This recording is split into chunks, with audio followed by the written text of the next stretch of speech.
So myself Apurupa Guho, target seated. Today I have to show you learning design that is very important. आज हम learning design के बारे में जानेंगे. आज आप लोगों को एक learning design का whole structure आपको शो करेंगे. ये जो आपका होल स्ट्रक्चर होता है लर्निंग डिज़ाइन का. And learning design that is very important, क्योंकि आपका बीएड एग्ज़ाम में second semester third semester there should be there. Okay, second semester third semester में आपका लर्निंग डिज़ाइन है, और आपका जो सेमिस्टर वाइज एग्ज़ाम है वहाँ पर भी पूछ सकता है in question. And also not only that, interview में भी यहाँ से पूछ सकता है, या फिर आपका जो जॉब में आप जाओगे वहाँ पर भी पूछ सकता है. And the whole PDF that should be made by me. Okay, जो आपका ये PDF देख रहे हो ये मैंने किया है. ठीक है. So now I have to discuss learning design. Okay, the first step 1, this is step 1. The step 1 should be division of unit into subunit. Okay, that means what? जब आप पढ़ाओगे कहीं पर भी, when you have to teach, there must be, you have to first select the unit. Okay, and you have to make this unit and break this unit into subunit. क्योंकि आप एक ही दिन में होल यूनिट नहीं पढ़ा पाओगे, और अगर आप पढ़ा भी दो तो स्टूडेंट नहीं समझेगा. ठीक है. That's why you have to divide this unit into subunit. Okay, but when the division can be there, उस डिविजन को आपको लर्निंग डिज़ाइन में कैसे रिप्रेजेंट करना है, that is also be important. ठीक है. आप मैनुअली आप कर सकते हो, यूनिट को सब यूनिट करके आप पढ़ा सकते हो, that is define thing. But जब वो आपको लर्निंग डिज़ाइन में आपको दिखाना पड़ेगा, रिप्रेजेंट करना पड़ेगा, तब कैसे आप रिप्रेजेंट करोगे. तो the first step should be, the name is division of unit into सब यूनिट. ठीक है. जो फर्स्ट स्टेप होता है उसको बोला जाता है डिविजन ऑफ यूनिट इंटू सब यूनिट. वहाँ पर आपको ऐसा एक बॉक्स की तरह प्रिपेयर करना पड़ेगा. ठीक है. जहाँ पर क्या होगा, a name of the school. जैसे सोचो आपका ABC स्कूल है. ठीक है. आपका स्कूल का नेम होगा. ठीक है. ओके. नेक्स्ट वन, सब्जेक्ट क्या होना चाहिए. मेरा सब्जेक्ट तो फिजिकल साइंस है, तो मैं लिख सकती हूँ P साइंस. ठीक है. P साइंस मतलब फिजिकल साइंस. किसी का पॉलिटिकल साइंस भी हो सकता है. P साइंस मतलब जो भी हो, आपका सब्जेक्ट होगा वो सब्जेक्ट आपको पुट करना है. क्लास, सोचो मैंने क्लास लिया है 8 लिया है, लिख सकते हैं 8. ओके. ड्यूरेशन याद रखना, यहाँ पर ड्यूरेशन फिक्स्ड है. ड्यूरेशन नॉर्मली आपका 40 मिनट का ही ड्यूरेशन होता है. आप जिस डेट में आप क्लास लोगे वहाँ पर आपका डेट होगा. नेम ऑफ द ट्रेनी, आपका नाम होगा, योर नेम विथ सरनेम, जो भी होगा वो आपका नेम यहाँ पर बैठाओगे. यूनिट, सोचो आपका कोई भी यूनिट होगा. सोचो आपका यूनिट है क्या बोलो,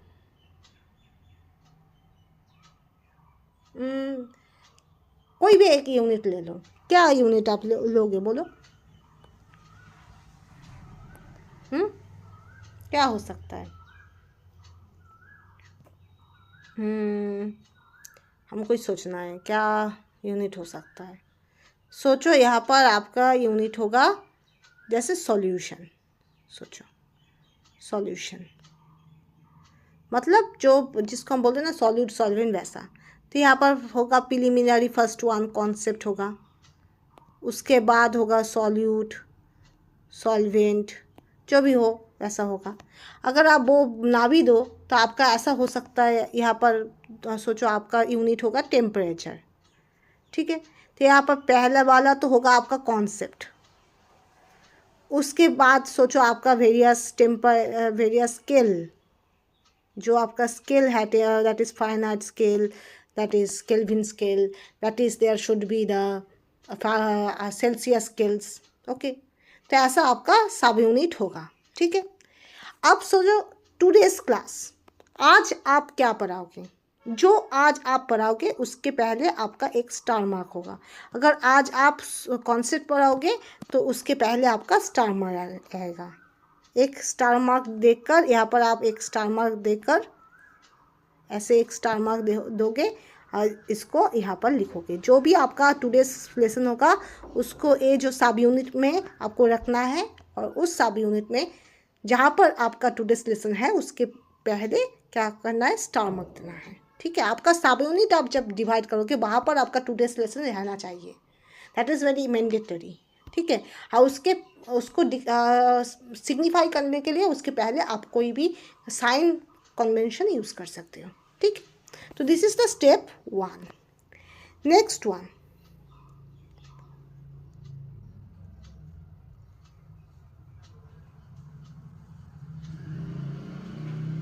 नहीं जा रहा है, तो ये आपका स्टेप 2 है।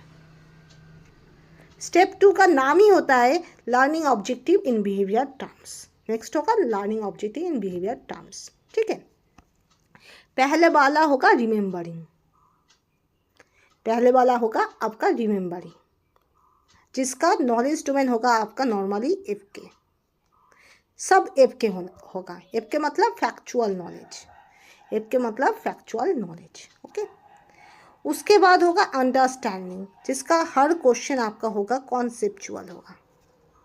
क्या होगा, कॉन्सेप्चुअल नॉलेज। नॉलेज कितना टाइप का होता है, 4 टाइप का, factual knowledge, conceptual knowledge, procedural knowledge और मेटाकॉग्निशन।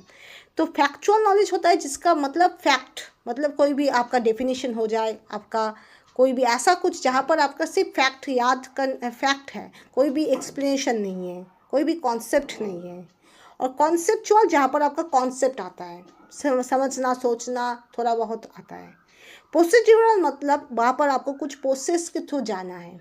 ठीक है, मतलब प्रोसीड्यूरल मतलब आपका, जैसे आपका लेबोरेटरी सेटअप कर सकते हो, या फिर कुछ आप प्रोड्यूस कर सकते हो, आप कुछ डिराइव कर रहे हो, तो that are goes to procedure. So that's why this is called PK और procedural knowledge. And last one metacognition, that is thinking over thinking, मतलब आप जितना सोचते हो उससे भी ज़्यादा आपको हायर लेवल में जब आप सोचोगे, दैट इज़ कॉल्ड मेटाकॉग्निशन। जैसे हम बोल सकते हैं एज ए टीचर कि आपका इतना वाटर पॉल्यूशन हो रहा है, अगर वर्ल्ड का सब वाटर पॉल्यूटेड हो जाए तो आप क्या, तब वर्ल्ड का जो सिचुएशन वो कैसा होना चाहिए, क्या होगा, आपका दिमाग में क्या हो रहा है, मतलब आप क्या सोच रहे हो, मतलब क्या हो सकता है। मतलब तब मैंने क्या बोला, मैंने स्टूडेंट को बहुत ही हाई लेवल थिंकिंग में फंसा दिया ना। तो दिस इज कॉल्ड मेटाकॉग्निशन और MCK metacognitive knowledge. Okay,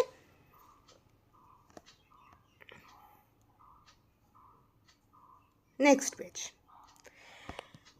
so there must be the all the things, आपका जो आपका स्टेप 2 होगा वो इधर आपका ब्लूम टैक्सोनॉमी से हो सकता है या फिर रिवाइज ब्लूम टैक्सोनॉमी से हो सकता है।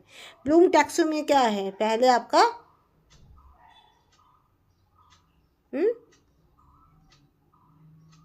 पहले तो आपका रिमेंबर का ही है, आपका अंडरस्टैंडिंग के जगह में नॉलेज डोमेन है, अप्लाइंग के जगह में एप्लीकेशन है।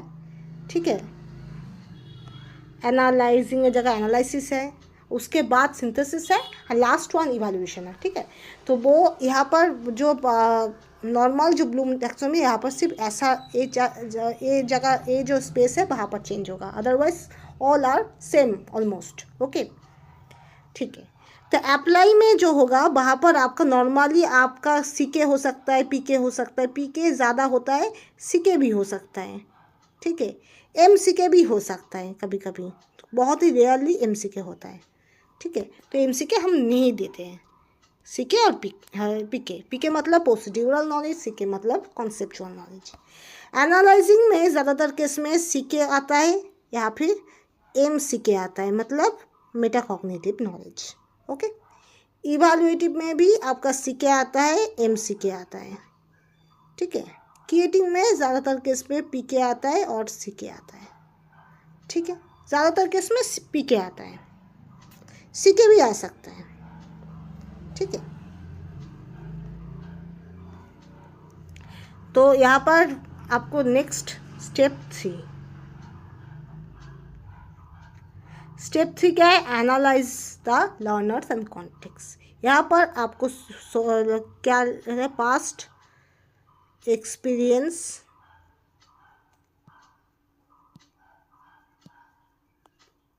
Based questions. Past experience based question आपको देना है। देन द स्टेप 4, आपका स्टेप 4 क्या होगा? तो पहले आपको क्या है, पहले आपको आपका जो यूनिट है उसको डिवाइड करना है स्मॉलर यूनिट्स में, सब यूनिट में। उसके बाद आपको सिग्निफाई करना पड़ेगा आपका टुडेस लेसन, आज आप क्या पढ़ाओगे। नेक्स्ट स्टेप 2 में होगा लर्निंग ऑब्जेक्टिव, जो बिहेवियरल टर्म में लर्निंग ऑब्जेक्टिव। एक होता है रिमेंबरिंग, मतलब याददाश्त करने का चीज़। अंडरस्टैंडिंग मतलब अंडरस्टैंड समझने का चीज़। Then applying application. एनालाइजिंग मतलब एनालाइज करना। इवालुएटिंग मतलब इवालुएट करना, जज करना।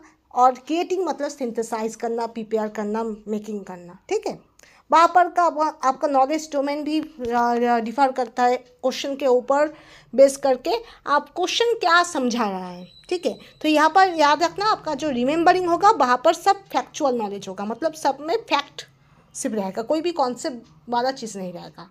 और बाकी जो अंडरस्टैंडिंग, अप्लाइंग, एनालाइजिंग, इवैल्यूएटिंग, जो क्रिएटिंग है वहाँ पर आपका सब भी आ सकता है, मतलब एप के भी आ सकता है, सीके आपका अंडरस्टैंडिंग में एप के भी आ सकता है, मतलब फैक्चुअल नॉलेज भी आ सकता है, मतलब एग्जाम्पल जहाँ पर आपका फैक्चुअल नॉलेज आ सकता है, कॉन्सेप्चुअल नॉलेज आ सकता है। ठीक है, अंडरस्टैंडिंग में।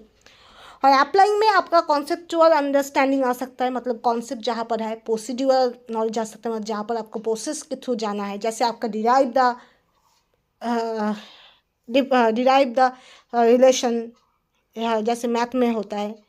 या फिर बैलेंस द इक्वेशन, जो फिजिकल साइंस में आपको कोई भी एक इक्वेशन प्रोवाइड किया है वो उसको बैलेंस करना है, तो this is goes to process, that means procedural knowledge. Applying में क्या होना चाहिए? अप्लाइंग में आपका कॉन्सेप्चुअल हो सकता है, एमसीके मतलब मेटाकॉग्निटिव नॉलेज भी हो सकता है। देन इवैल्यूएटिव में भी कॉन्सेप्चुअल और मेटाकॉग्निटिव नॉलेज हो सकता है। और क्रिएटिव में नॉर्मली क्या होता है, आपका कॉन्सेप्चुअल होगा या फिर प्रोसीड्यूरल होगा, मतलब लेबोरेटरी सेटअप करने बोले तो वो आपका प्रोसीड्यूरल नॉलेज होगा, पीके होगा। और अगर बोला जाए कि आपका कि कैसा आपको ड्रॉ करना है कुछ, तो वहाँ पर आपका कॉन्सेप्चुअल नॉलेज काम आएगा। ठीक है, ड्रॉ करोगे तो वो प्रोसीड्योर है, पर आपका जो ड्रॉ करने का जो नॉलेज है that is based on conceptual. तो वहाँ पर बहुत सारी चीज़ है, आपको सोचना पड़ेगा जो क्वेश्चन, कौन सा क्वेश्चन क्या सजेस्ट कर रहा है। ठीक है, कौन सा टाइप का नॉलेज सजेस्ट कर रहा है, that is also important. Next one, जब स्टेप थ्री में होगा analyse learner and context, that means there should be, you have to check the past experience based question, मतलब स्टूडेंट कितना जानते हैं, कितना उसको पास्ट एक्सपीरियंस है, या फिर उसका जो लेवल है वो कितना कौन सा लेवल में बिलोंग करता है, वो आपको समझने के लिए यहाँ पर कुछ क्वेश्चन सेटअप करना पड़ेगा, जो पास्ट एक्सपीरियंस बेस हो सकता है, पास्ट जो चैप्टर प्रीवियस चैप्टर बेस हो सकता है, या फिर कोई भी आर्बिटरी जो लाइफ स्किल बेस्ड जो एग्जाम्पल है वहाँ से क्वेश्चन आ सकता है। जैसे मैंने पहले बार उसको फोटोसिंथेसिस समझाएंगे, ठीक है, तो उसको फोटोसिंथेसिस के बारे में कुछ भी आता पता नहीं है, तो हम उसका लेवल समझने के लिए क्या करेंगे, हम बोल सकते हैं आप लोग लीव्स देखे मतलब पत्ते देखे, पत्ते का कलर कैसा होता है, ग्रीन होता है। पत्ते का कलर ग्रीन क्यों होता है आप जानते हो? ऐसे बोल सकते हैं। ठीक है, हम लोग क्यों खाते हैं, हम लोग खाते हैं किस लिए खाते हैं, हम लोग पेड़ पौधे क्यों खाते हैं। तो ये जो आपका लाइफ बेस्ड क्वेश्चन है ये भी आप पूछ सकते हो in the analyse learners and context. Okay, या फिर आप प्रीवियस पास्ट चैप्टर से क्वेश्चन कर सकते हो। सोचो आज आप रेस्पिरेशन पढ़ा रहे हो और पिछले दिन आप फोटोसिंथेसिस पढ़ा चुके हो, तो आप फोटोसिंथेसिस से क्वेश्चन कर सकते हो, ये भी हो सकता है। या फिर सोचो आप आज क्लास 6 में किसी बैच को आप इन्वायरमेंट समझाया था, ठीक है, या फिर उसका सिलेबस में इन्वायरमेंट है, तो वही बैच को आप क्लास 8 में इन्वायरमेंट का पॉल्यूशन पढ़ा रहे हो, तो आप पास्ट एक्सपीरियंस से भी क्वेश्चन कर सकते हो। That is depend on you and that is important. Next step 4 जो होगा वो लर्निंग मटेरियल होगा, मतलब कौन सा मटेरियल आपको चाहिए ऑन टीचिंग। ठीक है, क्या क्या मटेरियल होगा? There should be 2 type of material should be there. One is general material, other should be specific. General means general में क्या होगा, ब्लैक बोर्ड होगा, ब्लैक बोर्ड होगा, ठीक है, चौक होगा, एंड ऑल्सो डस्टर भी होगा, डस्टर, ओह लिखा ही तो नहीं जा रहा है, डस्टर, डस्टर होगा, ठीक है, ब्लैक बोर्ड चौक डस्टर होगा, ठीक है, ये एल है, अरे यार ये आपका एल है, चौक डस्टर। पेसिफिक होगा दैट इज टॉपिक बेस, आपका जो भी टॉपिक होगा उसके ऊपर बेस करके आपका पेसिफिक हो सकता है। जैसे आप कुछ डिमोन्स्ट्रेशन करना चाहते हो तो आप सोचो आप कोई भी चार्ट दिखाकर समझाना चाहते हो तो वहाँ पर चार्ट होगा एज ए पेसिफिक मटेरियल, ठीक है। आप कोई मॉडल शो कर रहे हो तो मॉडल होगा पेसिफिक मटेरियल। अगर आप कोई पिक्चर प्रिंटेड पिक्चर दिखा रहे हो तो वो होगा पेसिफिक मटेरियल। या फिर आप कोई लेबोरेटरी मेथड से आप क्या कर रहे हो, कुछ एक्सपेरिमेंट दिखा रहे हो तो वहाँ पर बहुत सब केमिकल सब रिएजेंट होगा पेसिफिक मटेरियल, ठीक है। सोचो आप क्या कर रहे हो, आप कुछ टीवी सिनेमा कुछ दिखा कर या फिर कोई भी आपका क्या होता है ना, क्या बोला जाता है, कोई भी सीन में कुछ दिखा रहे हो तो वहाँ पर वो सब होगा specific material, that is depend on you. वो level to level, maturity to maturity depend करता है। हम क्लास 6 के लिए जो वैलिड करते हैं वो क्लास 8 के लिए नहीं होता है। क्लास 8 को जैसे समझाते तो वो मास्टर्स लेवल में वैसे नहीं समझाते, तो that is depend on maturity level, age level of students, okay. Next step 5, step 5 क्या होगा, लर्निंग स्ट्रैटेजीज। लर्निंग स्ट्रैटेजी में दो भाग होगा, एक होगा लर्निंग एरिया, दूसरा होगा रिलेटेड स्ट्रैटेजी। यहाँ पर क्या हो सकता है, आपका इंडक्टिव मेथड हो सकता है, इंडक्टिव मेथड हो सकता है, मतलब आप एग्जाम्पल दे देकर समझा रही हो, that is called inductive method. क्या हो सकता है, लेबोरेटरी मेथड, लैब लिख रही हो मतलब लेबोरेटरी मेथड, आप कोई भी एक्सपेरिमेंट के थ्रू आप समझा रही हो, ओके। ओ सॉरी यहाँ पर ऐसा नहीं होगा, रुको रुको रुको रुको रुको रुको रुको।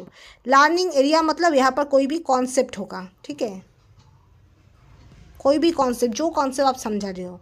और रिलेटेड स्ट्रैटेजी मतलब वहाँ पर मेथड होगा, कौन सा मेथड से आप समझा रहे हो, ठीक है। तो learning area that means the concept what have to what you have to show, okay. And related strategy, there should be the method that is which is mentioned, okay. यहाँ पर क्या हुआ, यहाँ पर मेथड में क्या क्या मेथड हो सकता है, इंडक्टिव हो सकता है, इंडक्टिव, लेबोरेटरी बेस्ड हो सकता है, लेबोरेटरी,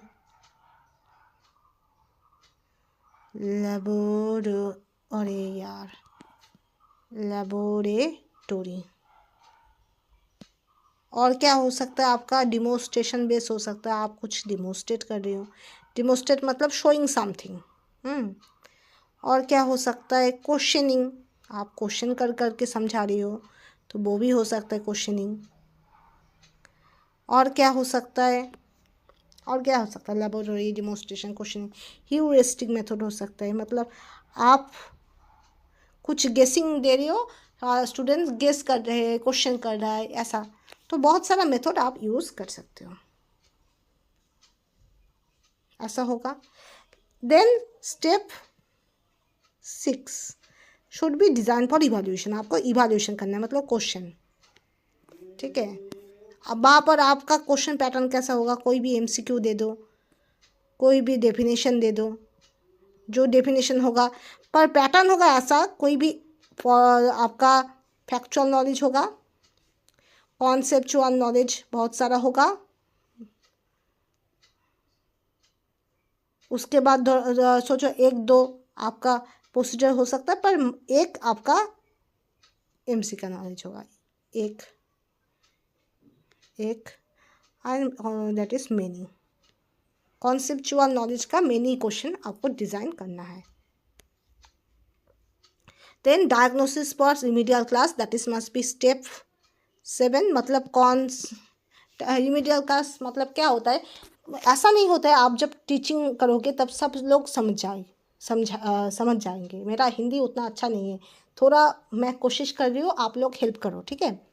तो देखो आपका diagnosing the weakness for remedial class, जो आपका रिमीडियल क्लास मतलब क्या होता है, आप जब क्लास कराओगे तब क्या होता है, सबका लेवल एक जैसा नहीं होता है, कुछ लोग ज़्यादा अच्छा समझेंगे, कुछ लोग थोड़ा कम समझेंगे। जैसे मेरा हिंदी उतना अच्छा नहीं है, कुछ कुछ लोग मुझसे बहुत ज़्यादा बेटर हिंदी बोलते हैं, ठीक है।